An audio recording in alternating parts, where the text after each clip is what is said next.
try that again. Ho, ho, ho.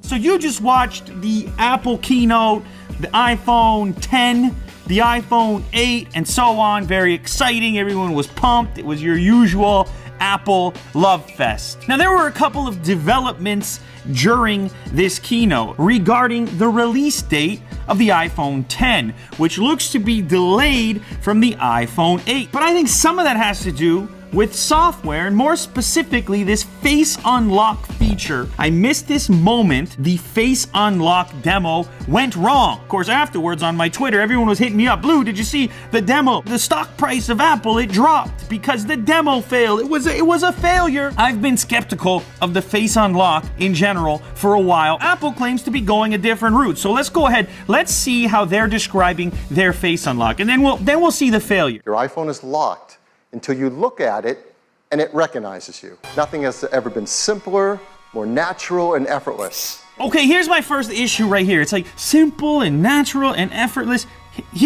I've been talking to the guys here in the studio after watching this keynote. It's actually not all that natural because it often doesn't get the face unlock from this range or this angle. Instead, you're kind of like this. You're blocking your view.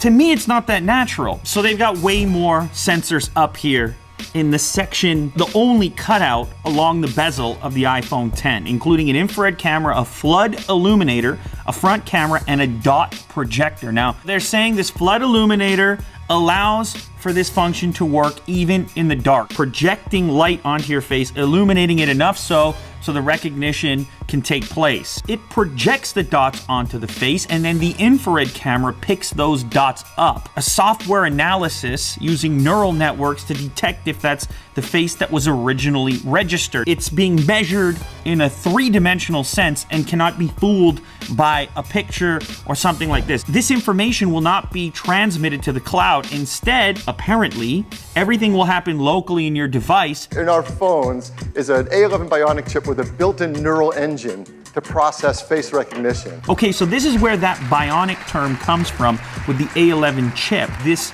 neural processing, this neural network they're talking about is embedded into your device. They claim Touch ID is 1 in 50,000. The Face ID is 1 in a million because of these various dots that are being projected onto an individual's face. He does say that if you have an evil identical twin, that they might be able to get in, or probably could get in. I don't know how identical twins are. After saying all that, he invites the next guy onto the stage, Craig Federighi, and he proceeds to attempt this unlock that has just been talked about. Now, this is probably not a finished product. There's all kinds of fails that happen during presentations for various reasons.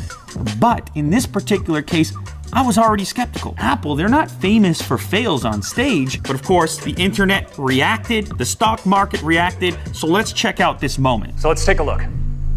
Now, unlocking it is as easy as looking at it and swiping up. And, let's try that again. Ho, ho, ho. Let's go to backup here